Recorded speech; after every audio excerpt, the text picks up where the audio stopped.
അപ്പോൾ മൈൻഡ് സെറ്റിൽ ഇഡിൻ്റെ തലം അഥവാ നെഗറ്റീവ് എനർജി കൂടുതൽ ആളുകൾ ഒരിക്കലും നന്നാവില്ല എന്നാണോ അർത്ഥം? ഒരിക്കലുമല്ല. അതിനാണ് കാൾ റോജറിൻ്റെ സെൽഫ് തിയറി അറിയണം എന്ന് പറയുന്നത്. സെൽഫ് തിയറിയിൽ 2 തരത്തിലുള്ള സെൽഫിനെ കുറിച്ച് പറയുന്നുണ്ട്. ഐഡിയൽ സെൽഫും റിയൽ സെൽഫും. റിയൽ സെൽഫ് എന്ന് പറഞ്ഞാൽ നാം എന്താണോ അത്.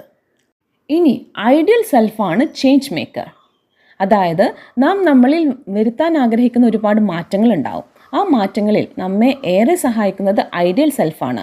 നാം വായിച്ച കവിതകൾ ഇതിലൂടെ എല്ലാം നമുക്ക് കിട്ടുന്ന ചില വാല്യൂസ് ഉണ്ട്. ഈ വാല്യൂസൊക്കെ ജീവിതത്തിൽ പകർത്തണമെങ്കിൽ നമ്മെ സഹായിക്കുന്നത് നമ്മുടെ ഐഡിയൽ സെൽഫാണ്. നമുക്ക് മാറണം എന്നുള്ളിടത്ത് നമ്മെ ഏറെ സഹായിക്കുന്ന ഐഡിയൽ സെൽഫ്. അഡാപ്റ്റേഷൻ ഏറെ പോസിബിളായിട്ടുള്ള ഒരു ജീവിയാണ് മനുഷ്യൻ. അതുകൊണ്ട് തന്നെ മാറണം എന്ന് നാം തീരുമാനിക്കുന്നിടത്ത് നമ്മുടെ മാറ്റം സാധ്യമാണ്. So change is not an event, it's a process.